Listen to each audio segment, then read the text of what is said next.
Top 10 Turkish food. Let's see. Come on. Ciorbă de Istanbul. Number 10. Really good. Let's see. Birmania. Number 7.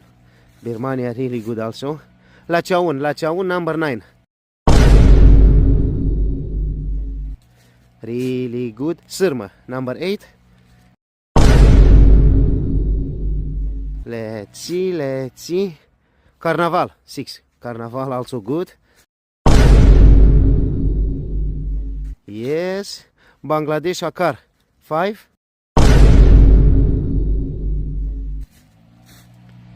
Adana Kapak number 4. Let's see. Postravaț